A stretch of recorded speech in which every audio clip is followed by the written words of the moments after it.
여진이라고 할까요? 여파라고 할까요? 이재용 판결과 최순실 판결의 뭔가 언밸런스. 사실 최순실 판결도요. 이재용 판결이 없었다면 이재용 판결이 주는 대비 효과 때문에 최순실 판결은 욕을 별로 안 먹고 있는 거야, 사실은. 아, 그럴 수 있죠. 네. 그런데 이게 최순실 판결이 연기된 거라는 이야기가 있더라고요. 이재용 그 선고보다 먼저 날짜가 잡혀 있었는데 뭐 증거 제출을 하고 여러 가지 맞아요. 행정 맞습니다. 예. 뭐 이유로 연기했다고. 그래서 이재용의 판단 논리를 인용하기 위해서라는 그런 이야기가 있더라고요. 이재용 판결이 먼저 나오고 최순실 판결이 나오고 그 나름대로 어떤 스케줄. 예. 근데 이게 그 제일 우리가 이해 못하는 게 그거죠. 이재용이 준 돈이 이재용한테는 뇌물이 아니고 받은 최순실한테만 뇌물이 되는 그 신기한 36억, 총 72억 중에 36억만 인정이 됐었잖아요. 그 이재용의 경우에는. 근데 그 나머지 36억은 최순실한테는 뇌물로 인정이 된 거죠. 정유라가 탔던 말 소유권도 삼성이 아니라 최순실한테 있다. 이렇게 최순실 판결에서는 본 거죠. 그런데 K스포츠나 한국동계스포츠영재센터를 통해서 받은 돈은 뇌물이 아니다. 이렇게 결론 내기도 했고요. 어쨌건 간에 이재용은 최순실과의 형평성도 있지만 신동빈과의 형평성이 더 굉장히 좀 중요해진 측면이 없지 않아 있는 거죠. 맞습니다. 똑같은 사안에 대해서 K스포츠 미르에 관계된 돈의 성격을 롯데 측에는 뇌물이라고 판결을 했고 삼성 측에는 뇌물이 아니라고 판결을 한 거예요.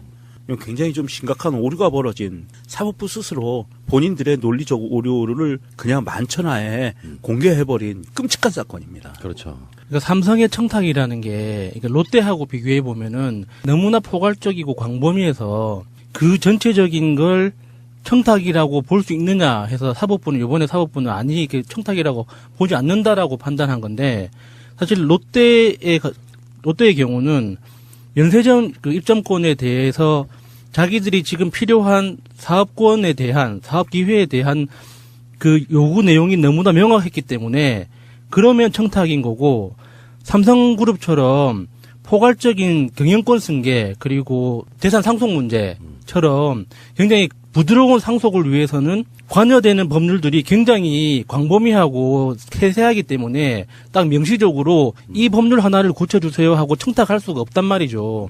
그냥 상황을 봐달라는 거지. 그러니까 이재용을 비롯한 삼성그룹이 대통령이라는 그 권력을 주변으로 해서 그 로비를 벌였던 거지. 삼성의 그 정보력이나 그 업무 능력으로는 자기들이 필요한 일은 다 소화할 수 있는 주체들이잖아요. 그런데 그런 광범위하기 때문에 명시적으로 딱 하나의 제목을 정해서 부탁한 게 아니다라는 이유로 청탁이 없었다라고 이렇게 보는 건 사실 너무 이것도 무시받은 느낌이라고 해야 되나? 너무 짜증나 진짜. 사람 대놓고 무시하는 것 같아가지고. 이 판결에 대해서 정말 주목되는 사안은 물론 2심 판결도 있겠지만 항소심 판결도 있겠지만 정말 주목되는 판결 내용은 박근혜의 선고 판결입니다. 주목되는 내용이 왜냐하면 지금 이재용 재판부와 이재용 2심 재판부와 최순실 1심 재판부가 논리가 서로 상충해서 부딪히는 것도 있지만 또 서로 보완적인 관계로 삼성에 면죄부를 주는 어떤 이런 논리의 일관성을 갖고 있거든요. 그렇다면 과연 이것이 박근혜한테 적용이 됐을 때 박근혜 재판부에서는 물론 이제 최순실 1심 재판부하고 같은 재판부입니다. 박근혜 재판부도. 그런데 과연 그런 논리적인 부분을 삼성이 준 것은 뇌물이라고 볼 수 없다라는 논리를 쭉 박근혜까지 끌고 갈 수 있을 것인지 저는 이게 굉장히 좀 궁금해요. 그래서 이 재판부가 최종적으로 박근혜 1심 선고 공판을 할 때 판결 내용에 삼성이 준 것은 뇌물이 아니다라고 판결을 내렸을 때 과연 그 후폭풍을 본인들이 감당할 수 있을지 아니면 박근혜는 삼성이 직접적으로 강요할 수 있는 권력자의 위치에 있었기 때문에 유죄다라고 판결을 내렸을 때 과연 이번 1심과의 그 부딪히는 논리적인 모습은 또 어떻게 해결할 건지 저는 이게 굉장히 좀 궁금한 편입니다. 정영식 판사는 나쁜 의도성이 보이잖아요. 예. 일반적인 법 감정을 기준으로 하지 않고 굉장히 촘촘하게 이재용을 봐주고자 하는 의도가 분명히 있었고요. 법조인들마저도 같은 법을 놓고 해석이 분분해서 최순실 판결도 너무 가볍게 나왔다고 하는 분들도 있어요. 그러니까 사법부가 너무 촛불혁명의 어떤 뜻이랄까 이런 것들을 전혀 받들지 못한 채 그냥 자기들 기준에서 이를테면 이런 거 있잖아. 내가 사회적으로 고위급인데다가 돈도 많고 연계되어 있는 사람들이 재벌들이고 정치권이다 이렇게 하는 판사가 있다고 하면 이 사람 입장에서는 판결을 함에 있어가지고 조금 더 이렇게 일반적인 국민적 시각을 갖는 게 아니라 뭐 대통령이 뭐 그 정도 강요하면은 뭐 받을 수 있지 뭐 줄 수 있지 뭐 이런 식으로 다 피해가 버리는 그런 판결을 내렸던 사람이기 때문에 나는 정영식이 나쁜 판사라고 보는 건데 어쨌건 법은 내가 요구하는 만큼 그것을 들어주지는 않더라고요. 이번 최순실 판결에서 똑같이 이제 이재용이 석방될 때 느꼈던 그 또 비슷한 감정이 드는 게 다 잘못했어도 삼성은 봐주겠다. 맞습니다. 이게 꼬투리처럼 이렇게 콕 박혀 있는 거예요.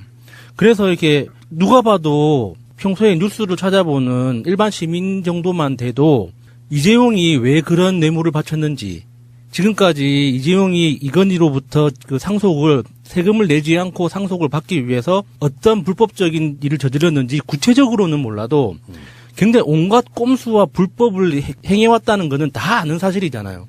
근데 그게 아무것도 아니다. 그럴 수 있는 거다. 지그지 재산으로 아버지한테 지재산 받는 게 뭐 대수냐. 이런 방식으로 판결을 해버리면 그거를 바라보고 있는 우리는 그걸 어떻게 받아들여야 되는 거예요, 그거를. 그래서 어떤 댓글 중에 이런 게 있더라고요.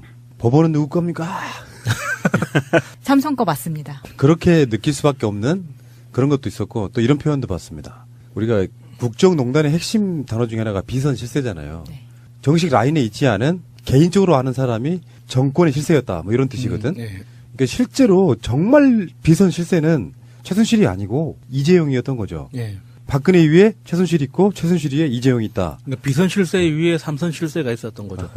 이게 사실 그 대한민국의 정경유착의 뿌리는 굉장히 깊기 때문에 대한민국의 역사와 같이 한다고 보면 돼요.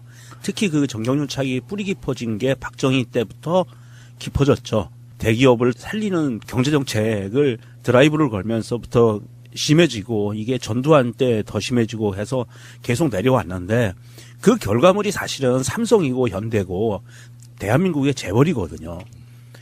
그런데 정말 저는 사법부한테 항상 지금도 앞으로도 이 걱정이 없어지진 않을 것 같습니다.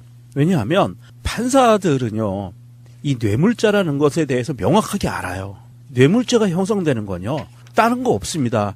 직무와 관련이 있고 뇌물을 준 사람의 이익을 볼 수 있다거나 봤다라고 하면 무조건 뇌물이에요. 그런데 그 이익의 범위에는 돈만 포함된 게 아니에요. 자본만 포함된 게 아니라 심리적인 이익까지도 이익이라고 봐줘요. 대한민국 판례에서는. 그렇기 때문에 굉장히 포괄적인 이익이라는 거거든요. 그러면 뇌물이라는 거는 돈이 얼마가 오고 가서 뇌물이 아니라는 거예요.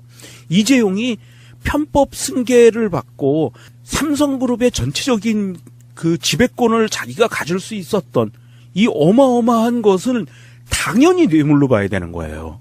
박근혜에게 최순실을 통해서건 직접적이건 부탁을 받아서건 강요에 의해서건 결과적으로 이재용이 그만큼의 이익을 봤다라는 것은 그리고 실제로 돈이 갔단 말입니다. 그쪽으로. 그러면 이게 100만 원이 가든 10억이 가든 100억이 가든 명백하게 이재용에게는 이익이 왔다는 거예요. 돌아왔다는 거예요. 그러면 제3자 뇌물죄에서는 이거를 아주 꼼꼼하게 입증을 해야 되는데 일반 뇌물죄에서는 돈 줬어. 이익 왔어. 그러면 뇌물죄가 성립이 되는 거예요. 아무것도 규제사항이 없어요. 그런데 대한민국 재판부에서는 이거를 굉장히 촘촘하게 들어가가지고 그물론을 하나하나 보는 거예요. 증거성을. 이래서 이게 이재용이 이익을 본 거야? 구체적인 증거를 내봐. 이렇게 얘기를 하고 있어요. 재판부가. 이거는 대한민국 사법부 재판부가 본인들의 양심을 저 개울가에 갖다 던져버리고 그냥 오로지 돈과 명예 하나만을 보고 재판을 하는 형국과 다름없거든요. 저는 그래서 지금 대한민국 재판부가 정말로 다시 태어나야 된다라고 느끼는 게 과연 이 정도로 삼성이라는 그 대기업에 어찌됐든 간에 유리한 판결을 내려주려고 애쓰는 판사님들이 계시는 대한민국 사법부가 과연 대한민국의 앞날에서 얼마만큼 힘들고 억울한 사람들의 이익을 대변해 줄 수 있는 판사 역할을 제대로 할 수 있을 것인가는 굉장히 의문입니다. 그래서 이거는 반드시 사법부는 한번 심각하게 짚고 지나가야 돼요. 또 예전에 박근혜나 이명박이 대통령으로 있을 때는 야권 인사들에 대해서는 또 정반대로 같은 법을 들이대니까 더 문제인 거예요. 네. 그렇죠. 예. 그러니까 이게 일관되면 상관이 없어요. 그러니까 한명숙 총리를 그렇게 처벌했던 그 기준으로 이재용도 최순실도 이렇게 다 처벌을 하는 거면 우리가 뭐라고 하겠습니까? 이번에 부정 출발 뭐 해가지고 나왔던 그 선수 한 명 있었죠. 우리가 보기엔 부정 출발 같은 게 반칙이 아닌데, 그러니까 이제 과정의 공정성, 뭐 문재인 대통령의 그 선거 캐치 플레이도 이야기가 나온다고 하는데, 법은 공정해야 되고요. 우리가 보기엔 좀 부당하지만 야권 인사나 여권 인사나 권력이 있건 없건 거의 똑같이 판결이 내려지면 그것은 법원의 문제가 아니고 국회의 문제예요. 그렇죠. 법의 입법, 문제라서. 입법의 문제죠. 예. 근데 이거 법을 적용하며 있어가지고 이런 식으로 계속 엇박자가 나고 이 상태를 만들어가는 건 좀 말이 안 된다는 생각이 드는 건데, 자 일단 좀 우리도 촘촘하게 한번 잠깐만 봐봐요. 최순실한테 구형했던 게 검찰은 징역 25년, 네. 벌금 1,185억, 추징금은 77억 9,735만 원이에요. 근데 여기서 징역은 5년 깎였는데 벌금이 180억으로 선고가 내려졌거든요. 이건 이유가 뭘까요? 왜 이렇게 많이 깎았나? 그러니까 일부 유죄, 일부 무죄 논리가 들어간 것 같은데, 그 자유형, 이 신체를 구속하는 자유형, 그 징역 20년형과 더불어서 돈으로도 징치를 하는 거거든요. 벌금형이라는 거는. 그런데 이 재판부는 최순실에게 실제적으로 돈이 그만큼 수익이 들어간 게 적다라고 판단을 내리는 거예요. 그래서 조금만 벌금형을 내리는 겁니다. 추징금도 사실 그렇고, 추징금이라는 거는 뇌물죄에서는요 무조건 따라 들어가요. 이 뇌물죄가 만약에 내가 누구에게 뇌물을 줬는지 저 사람이 뇌물을 그 받은 돈을 안 쓰고 있다 돌려주잖아요. 그래도 추징금은 들어가는 거예요. 이 벌금형이 법에 규정돼 있는 것은 벌금을 안 내서 노역형을 사는 사람은 그 벌금을 일수로 계산해서 노역형을 사는 게 최대 3년까지만 허용이 돼요. 그러니까 하루에 1억을 쳐도 그러니까 1,000억 이상은 안 된다. 이 사람이 만약에 300억의 벌금을 그 노역형으로 살아야 돼. 예. 그러면 그거를 아무리 300억이라고 하더라도 3년이에요. 그러면 1년에 얼마죠? 100억이 되는 거죠. 깔 수 있는 게. 그렇게 되는 거고, 그러니까 3년까지만 할 수 있는 거고요. 이게 뭐 몇백 년, 몇천 년 되면 안 되니까 사실은 이제 그 법으로서 벌금형을 이렇게 규제를 3년이라고 규제한 거는 저 사람이 죄를 지은 거에 대한 징역형이나 이 인신 자유를 구속하는 형을 명확하게 내리려는 거거든요. 명종님 설명을 들어보면 법이 참 자세하고 꼼꼼하게 돼 있는 만들어진 것 같은데 불합리하죠. 왜 판사 새끼들이 이런 식으로 판결을 내리냐 이거죠. 그 호통 판사로 유명한 판사님 있잖아요. 전종호 판사님. 예. 최순실이 아무리 땡깡을 놓고 막 해도 안 돼, 안 바꿔줘, 바꿀 생각 없어, 빨리 돌아가 이렇게 말씀하시는 그런 걸 좀 듣고 싶네요. 그러니까 이게 추징금 72억 이게 당시 인정받은 72억의 뭐 이자가 붙어 있는 그 금액인가요? 아니요, 그냥 추징금은 당신이 뇌물죄를 범했어? 그러면 그 받은 수익에 대해서는 무조건 내놔라고 얘기하는 게 추징금이고요. 벌금형은 이게 인신을 구속하는 유기징역이건 무기징역이 징역형을 받잖아요. 예. 그런데 요즘 흔히 젊은 친구들이 얘기하듯이 나 한 100억 주고 한 10년 살려면 살겠어 이렇게 얘기들 하잖아요. 그거를 방지하기 위한 게 벌금이에요. 그렇지, 돈까지. 예, 그래서 죄를 짓지 못하게 하기 위한 그 장치 중에 하나인 건데 그 벌금형이 너무 작죠. 20년도 살고 벌금도 내야 되는 거잖아요. 그렇죠, 둘 다. 최순실이 뇌물로 판단된 돈이 73억 원이에요. 그러니까 그게 추징금과 연계가 있는 것이 맞고요. 73억 원인데 이거 무슨 홈쇼핑도 아니고 72억 9,427만 원 이렇게 했는데 그 부분인 거고요. 예. 언제까지 그걸 돈을 내야 돼요? 만약에 예를 들어서 그냥 우리 흔하게 민사 같은 경우에도 나 돈 없다고 배째면은 받기가 되게 힘든 상황이 오잖아요. 그런 것처럼 나는 감옥에 있고 나 돈 없어 이렇게 배째일 수도 있잖아요. 이 사람의 품성상 충분히 그럴 수 있잖아요. 기간은 제가 정확하게는 모르는데 기간을 정해줍니다. 추징금 대표로 유명한 사람이 전두환 노태우인데 전두환 같은 경우는 추징금을 거의 20%나 갚았나? 뭐 이런 느낌이고요. 실제로 자기 자신의 재산에 대해서 압류를 해요. 그러니까 지금 검찰이 찾아낸 여러 가지 재산들이 있을 거 아니에요, 최순실. 그래서 그냥 집행하면 돼요. 어떤 특정 기간까지. 그 부분은 이제 그렇게 된 거. 그래서 그 전에 동결을 시켜놓죠. 처분을 못하게. 자, 어쨌든 벌금이 너무 많이 줄어들어서 이거 좀 안타깝고요. 최민희 의원님 말씀처럼 황제 노역을 하면 법적으로 하루에 1억씩까지 깔 수 있다는 거잖아요. 이게 사실 이제 최민희 의원님이 이제 그렇게 1억까지 할 수 있다고 그러는데 대한민국 사법부가 지난 겨울을 정권 교체 후에 지난 겨울을 지나가면서 바뀐 모습이 있어요. 황제 노역 논란이 워낙 심해지니까 1인당 노역 최하한 선을 10만 원을 올렸거든요. 그러면서 가능하면 공평하게 하겠다라고 했어요. 그러면 이재용이든 최순실이든 누구든 범죄를 저지른 사람들은 일당 10만 원으로 계산을 해야 합리적인 거라고 봐야죠. 아마 근데 그게 법도 이런 게 있을 것 같아요. 그러니까 그 사람의 직업에 따라서. 그렇죠. 일용직 막노동자냐, 고액의 대기업 다니었던 자냐, 대기업 회장으로 있으면서 하루에 벌어들이는 금액이 얼마냐 이런 계산을 했을 거예요. 그러니까 보험금 산정하듯이 하면 되지 않을까요? 해당되는 부과금은 나는 똑같아야 된다고 봐요. 어떻게 하루에 1억씩을 까냐고. 벌금형 같은 경우에 사실은 이게 노역형으로 대체되는 경우에 유럽 같은 경우에는 사람들한테 범칙금을 끊을 때 돈 많은 사람한테는 많이 매기고 네. 서민들한테는 적게 매긴단 말입니다. 신호위반, 이재용이 신호위반했으면 100억, 내가 신호위반했으면 5만 원 이렇게 매긴단 말이에요. 유럽은. 그러니까 그 범칙금을 매기는 기준이 연봉의 몇 % 이렇게 예, 하잖아요. 그렇게 하는데 그런데 벌금형 사람한테 이 사람이 잘못해서 죄를 지어서 이 죄를 지은 거에 대한 응분의 처분인 대가인 벌금형을 내렸는데 과연 그거를 그 사람의 일당으로 계산해서 하는 게 나는 안 맞다고 본다는 거죠. 또 만약에 노역형을 시키려면은 진짜 광산 그 탄광 같은 데 보내가지고 제대로 된 노동을 시켜야지 교도소 안에서 깨작깨작 하는 하루 8시간 보내는 그걸로 노역형을 대체하는 건 안 된다고 봅니다. 그러면 대한민국 예. 재벌들의 노역형은 앞으로는 아오지로 보내는. 그래서 빨리 통일을 해가지고 아오지 탄광으로 그냥 보내버려야 돼요.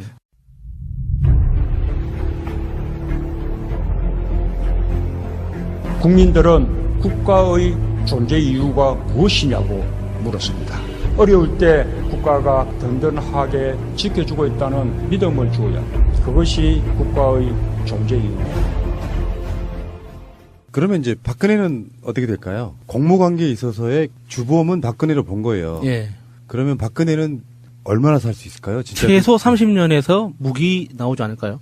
사실 이번 재판에서 굉장히 주목해야 돼서 봐야 될 부분이 또 이 부분이 한 가지가 있는데요. 최순실에 대한 거는 사실 그렇게 주목할 만한 가치가 없어요. 왜냐하면 적당히 재판부가 적당한 선에서 요거 안 먹을 만한 선에서 깎아주고 요거 안 먹을 만한 선에서 최순실을 징역 20년형을 때리면서 삼성 쪽으로는 살짝 이게 같은 동조 노선을 피는 요 정도까지거든요. 그런데 굉장히 심각하게 봐야 될 부분은 안종범이에요. 안종범이 검사가 6년 구형했는데 판사가 6년 선고했잖아요. 그 이유 중에 대표적인 거 한 가지는 뭐냐면 공직에 있는 공직자로서 이게 붙었거든요. 청렴해야 되고 업무에 있어서 중립적이어야 되고 사적으로 이용되지 말아야 될 공직을 이용해서 뒤에 뇌물과 뭐 어쩌고저쩌고 뭐 이렇게 해가지고 국정 파탄에 그 책임이 있다라고 네. 공무원으로서의 그 어떤 책임감을 굉장히 강조했어요, 재판부가. 그렇다고 봤을 때 검찰이 구형하는 형량으로 갈 확률이 높아요. 그런데 검찰이 구형하는 게 제가 보기에는 최순실은 25년 했지만 박근혜는 사실은 주범이잖아요. 주범 더하기 공직자란 말이거든요. 공무원이거든요.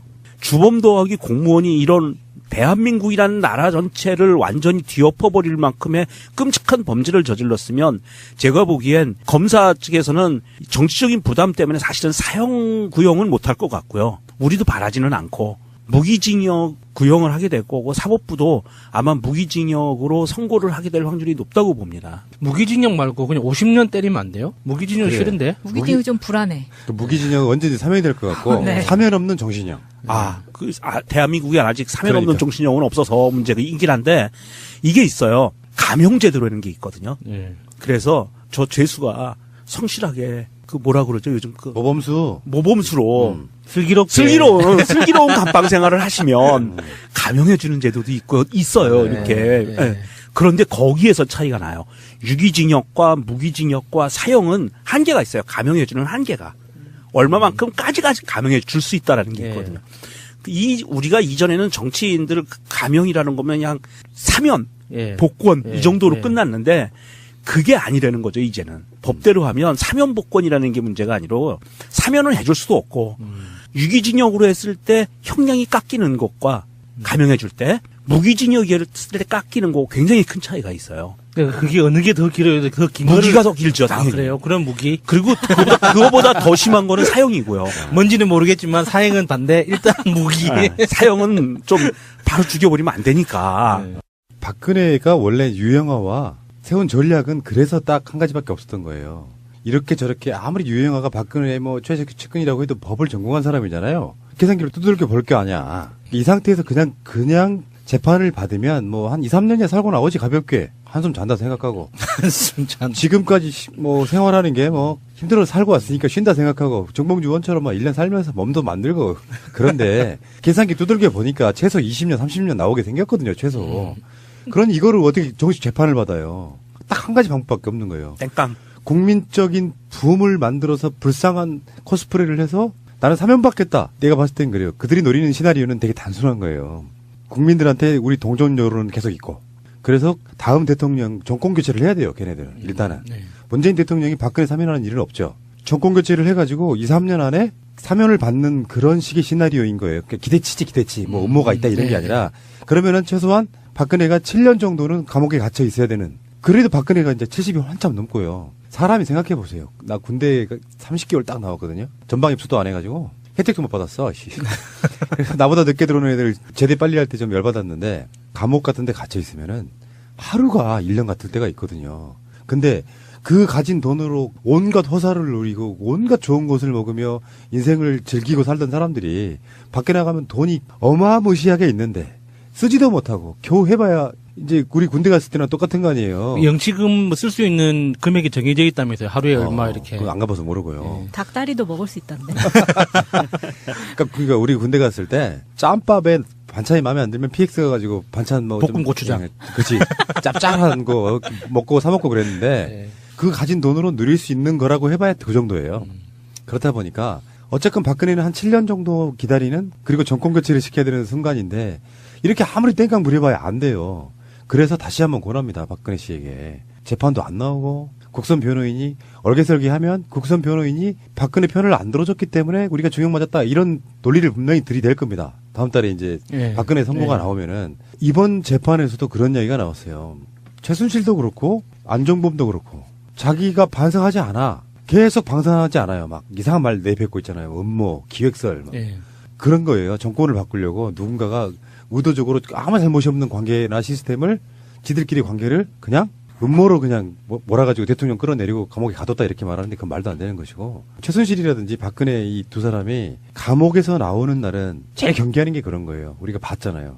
사형 선고를 받은 전두환. 지금까지 사형 집행을 하지 않고 지금까지 감옥에 갇혀 있었다 그러면 벌써 그게 20년이 넘었잖아요. 그렇죠. 그때쯤 되면 국민적으로 감옥에서 반성도 하고 있다고 하고 내가 발포명령 했는데 정말 역사에 죽을 죄를 지었다고 하고 한 20년 정도 살아서 몸이 너무 쇠약해서 정말 죽을 날을 받아놓을 때 국민들이 생각해 볼까 할 때 논란이나 일어날 정도 그 정도 돼야 되는데 뭐 잠깐 백담 사가고 감옥 잠깐 들어가 있다가 사면 받아가지고 아직도 반성하지 않고 있잖아요. 그러니까 박근혜는 그런 사례를 만들면 안 되죠. 그러니까 진짜 중요한 건 반성이라는 거예요. 네. 박근혜와 최순실이 궁극적으로 반성했을 때 그리고 한 최소한 20, 30년쯤은 살았을 때 그때 사면을 고려해 볼 수 있다 정도예요. 그렇죠. 통일이 되면 뭐 그 정도 한 20년, 30년 지나서 통일이 되면 통일기념 사면 정도는 해줄 용의는 좀 있어요. 20, 30년 정도 살고. 아, 그거 멋있네요. 통일기념 사면. 네. 말만 들어도 멋있다. 그 최순실이 이제 법정에서 나와가지고 다시 호송차에 타는데요. 정말로 넋이 나가 보이더만. 어떤 기대를 했을까? 되게 큰 기대는 안 했지만 기대라는 게 그런 거잖아요. 안 좋은 일은 당하고 보면 훨씬 더 크잖아요. 내가 좋을 거라고 생각했던 기대는 막상 다치고 보면 생각보다 별로인 거고 안 좋을 거라 이 정도 안 좋겠지라고 생각했던 건 막상 닥쳐보면 훨씬 더 안 좋게 느껴지거든요. 그런 거 있잖아요. 혹시나 네. 하는 거. 혹시나 하는 거. 그러니까 우리의 재판장님이 나의 죄를 너무나 잘 봐주시어. 이런 게 무슨 죄가 됩니까? 이재용을 이쁘게 봐줬듯이 나를 그렇게 또 이쁘게 봐주지 않을까 이런 거요. 바로 그거야. 이재용도 저렇게 나갔는데 네, 나도 이재용만큼 돈 많은데 이런 거. 혹시나 나도 그렇게 감형해줘서 집행유예로 내보내주지 않을까? 하는 그러면 기대가 지금 있었을 그런 상상 하겠네요. 아, 그러면 판사가 내 재산이 얼마인지 정확하게 몰라서 저렇게 판결을 했구나. 내가 이재용보다 네. 재산이 없어서 이렇게 억울하게 그렇- 옥살이를 하는 그래서 거예요. 나온 말 그러니까. 있잖아요. 무전유죄, 유전무죄. 내가 이재용만큼 재산이 없음을 한탄하노라 이거 아니야. 아, 그거는 롯데의 경우고 롯데는 그 그런 짤도 거고. 돌았어요. 예. 그 짤도. 그러니까 이하 작가가 오늘의 풍자일기에 쓴 건데 이재용을 바라보면서 최순실이 막 악다구니를 쓰는 그림 위에 유전무죄, 무전무죄 이렇게 써놨었어요. 최순실도 그렇고 신격호까지는 무전. 삼성 빼고는 다 무전이야. 그 우리는 먼지예요, 그럼? 그 재판을 받아본 분들의 경험담을 들어보면은 그래요. 재판정에서 선고 공판이 내릴 때 판사가 선고에 대한 이유를 이렇게 쫙 낭독을 하잖아요. 이번에 2시간이 넘게 걸렸잖아요. 2시간 반인가 걸렸어요. 최순실 선고 공판이. 그러니까 처음에 최순실의 죄에 대해서 쭉 이야기하고, 예, 쫙 얘기하죠. 그다음에 뭐 법리를. 그다음에 안종범 이야기하고, 예. 다음에 신동빈 이야기하고, 예. 그리고 최종 판결을 내리는데 2시간 반 정도 걸렸어요. 예, 그 정도 걸렸는데 자기가 판사가 선고를 내리게 된 법리에 대한 논리적인 것을 앞에 설명을 하거든요. 그러면 거기에서 감을 잡을 수 있는 거예요. 그런데 피고인으로 재판을 받을 때 선고 공판을 하는 데는 1분 1초 판사가 이야기하는 거에 피가 마른답니다. 그렇겠지. 그래서 이미 최순실은 2시간 반 동안 피가 말라서 아. 탈진 상태. 판사는 최순실을 완전히 배터리를 방전시켜버린 효과를 내버린 거예요. 헌법재판소에서 박근혜 파면할 때도 보면은 앞에 이유를 쭉 설명하잖아요. 예. 짜증나 죽겠어. 우리는 이제 2갈씩 이런 걸로 하자고. 그렇지. 일단 결론 내려놓고. 네. 그 와중에 최순실 측이 항소를 했습니다. 오늘자로. 아, 항소 이유를 보면 재밌어요. 항소 이유가 법리를 오해했다. 재판부가. 재판부가요? 네. 자기가 오해한 게 아니고. 네. 재판부가 법리를 오해했고 사실을 오인했고 사실이 아닌데 사실이라고 잘못 믿었고 그리고 자기한테 내려진 20년형 양형이 부당하다라고 항소를 했습니다. 양형이 부당하다는 건 너무 많다는 거잖아요. 네, 아마 더 나올 것 같아요. 예, 그러면 19년 정도 해주죠, 그러면. 아니, 아니, 한 25년 나올 것 같아요. 너무 적다는 거야. 나를 몰라 보고. 그렇지. 내가 박근혜보다 더 나와야 된다 생각하는 거지. 아마 그래서 항소심 가면 25년형으로 확정될 것 같고요.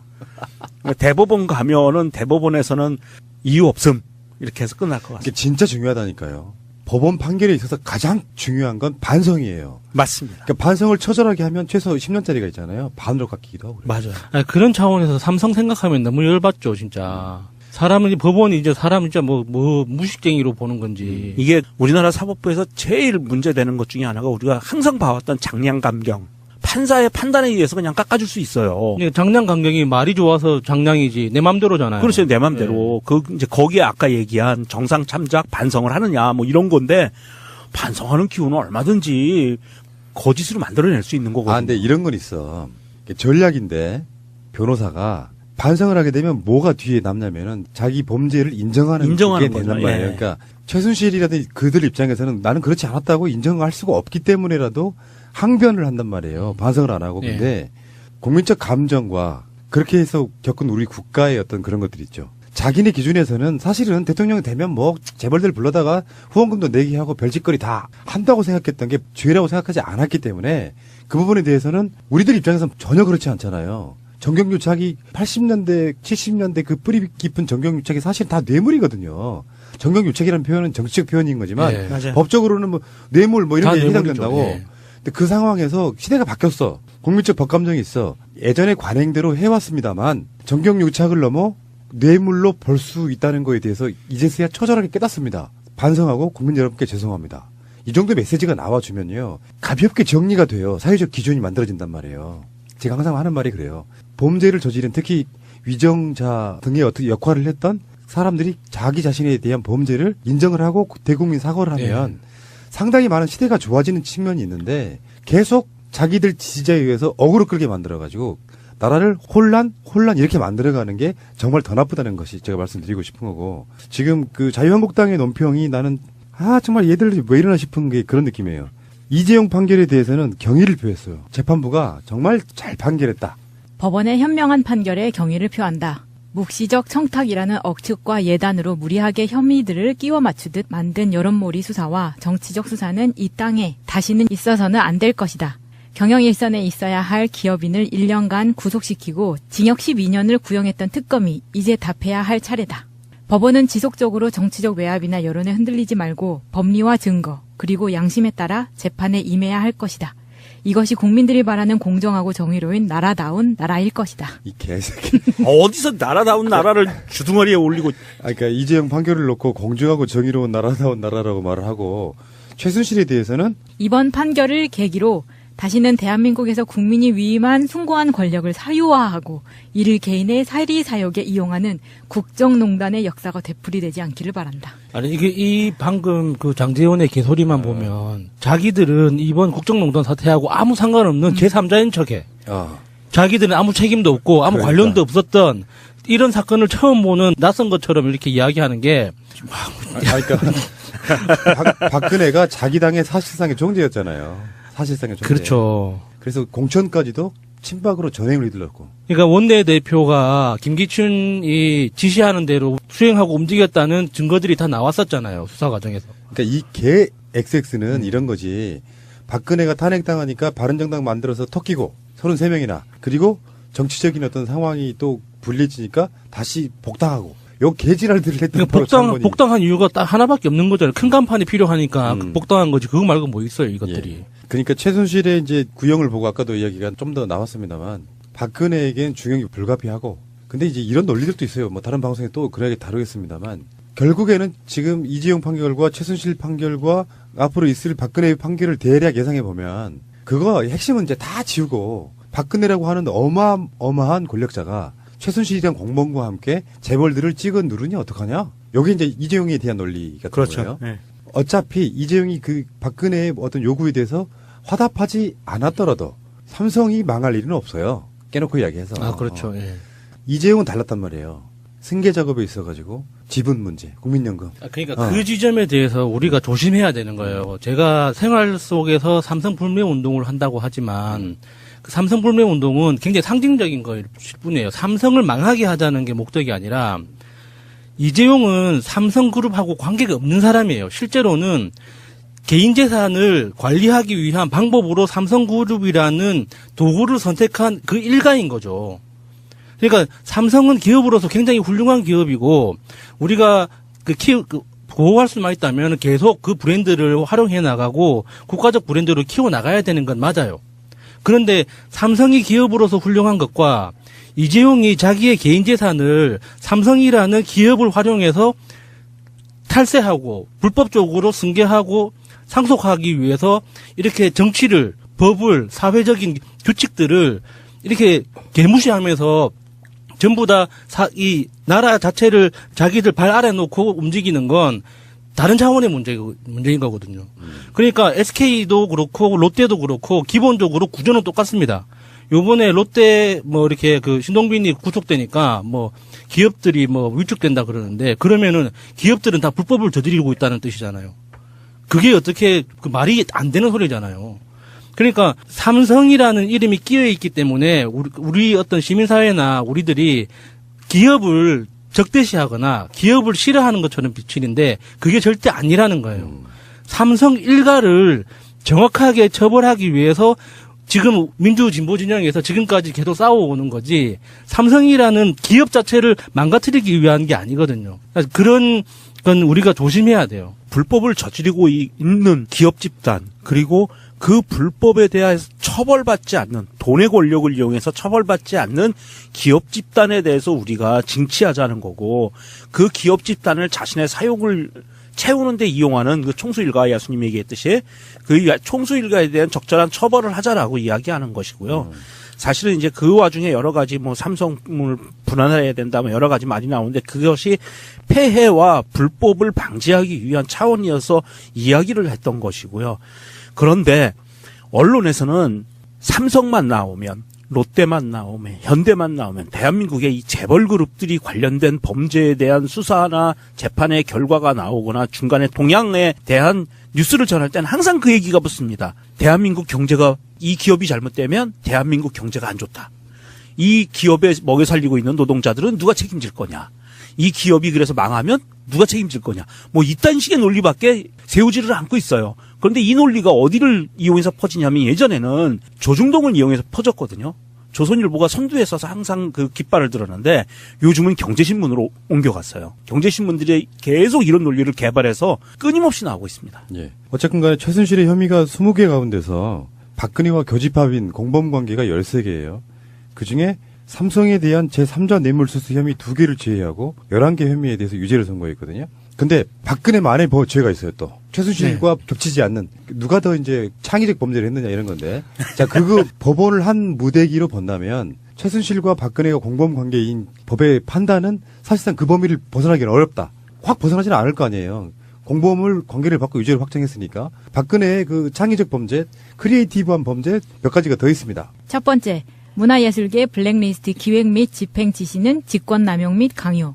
두 번째, 문화체육관광부 1급 공무원 3명에 대한 사표 제출 강요. 이것도 직권남용 및 강요고요.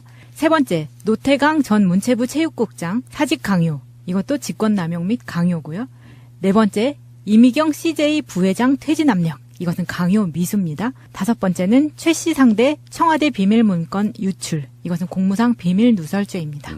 우리가 대충 때려도 사실상 최순실은 지금 23년 맞은 거거든요. 다른 혐의에 있어 유죄를 받은 게 있으니까. 네. 예, 그렇죠. 합쳐가지고 박근혜는 지금 최순실 20 플러스 이렇게 합쳐지고 책임 있는 자리에 있는 자이기 네. 때문에 훨씬 더 중형이 나올 거라고 보면 최소 25년에서 그 이상. 최대 50년이라고 들었어요. 네. 예. 그러니까 법률에는 30년까지 돼 있고요.